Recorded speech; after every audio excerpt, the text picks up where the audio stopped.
Hi, everyone. So welcome to week 4. I want to go over what all we have covered in 3 weeks. Plus, you're going to take a quiz when you're done with these slides. So let's get you ready. But I want you to realize we've actually done a lot of things within this 3 weeks. And I know things have been frustrating because you had to learn new things and learn how to use Schoology. And starting high school just under these conditions, we've had new people come in. And get started late. So we kind of slowed down a little bit last week. But I really do want to see or want to show you that you have done a lot of things. So let's get started. All right. We're also going to get ready to move on just a little bit and kind of leave this very subatomic idea away. We're really not subatomic, but subcellular. All right. So ready? Here we go. First and foremost, we've learned that the cell is the basic unit of life. And actually, I can't say that you've learned this. Most of you came in with this information, but we got reminded of it. Basically, this means that none of the organelles within the cell can live outside of the cell. They have to live in the cell to survive. We also know that there are unicellular or single-celled organisms and multicellular organisms. Single-celled, such as amoebas, paramecium, bacteria. Multicellular, like us or your cats, dogs, horses. Okay. We also found out that they have organelles. Again, most of you came in with a lot of this information, so this was a review, but it was nice to put it back into play because we'll be talking about a lot of these in the next couple of weeks. So we basically reviewed the functions of the organelles within the cell and that the cells need these organelles in order to survive. We talked about, and a lot of you tried to go into Google and make very fancy answers, but unfortunately I had to keep pulling you back to make you realize that really the basic function of our cells are to create proteins. We haven't specialized into any cell just yet, so right now it's just making a protein. We'll start getting to that specialization this week, I promise.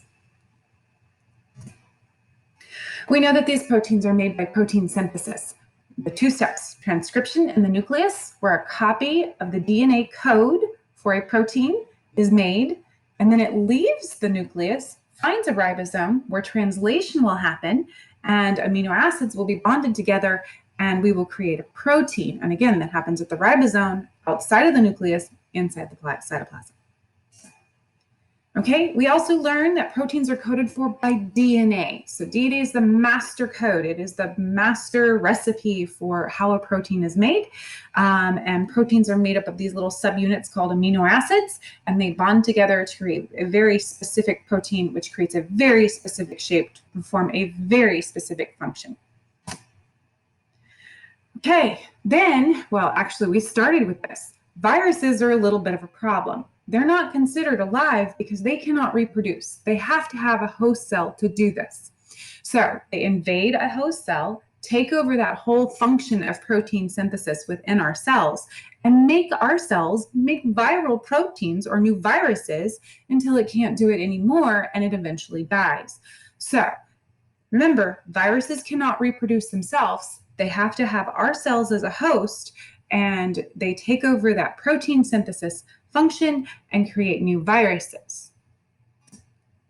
We know that viruses can get into our bodies because of those little proteins they have on their outer shell, and they are the perfect fit to connect to the receptors on certain ones of our cells. So when we talked about COVID, the flu, and the cold, they actually fit in the into the mucoidal vessels, or I'm sorry, the mucoidal cells inside of our lungs and respiratory tract. So all 3 of those illnesses do the same thing, and those proteins fit perfectly like a puzzle piece or a key in a lock into those receptors. Okay, we also know that we can tell where the virus has infected our cells through our symptoms. Remember, we made the long list of symptoms for all 3 of those illnesses, and we talked about what body systems do this point to, and you guys were absolutely wonderful and absolutely awesome and actually came up with immune system really quickly. Good job.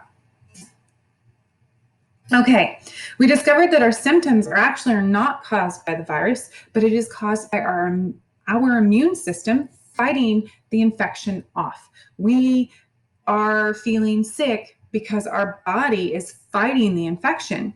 So we get a runny nose because our body's trying to make that virus, bacteria, or pathogen or parasite or whatever, even the dust you may have inhaled, get it out of your body, right? And we sneeze because we're trying to propel that out. And yes, this is an actual slow motion video or a picture of somebody sneezing. And yes, it's that gross.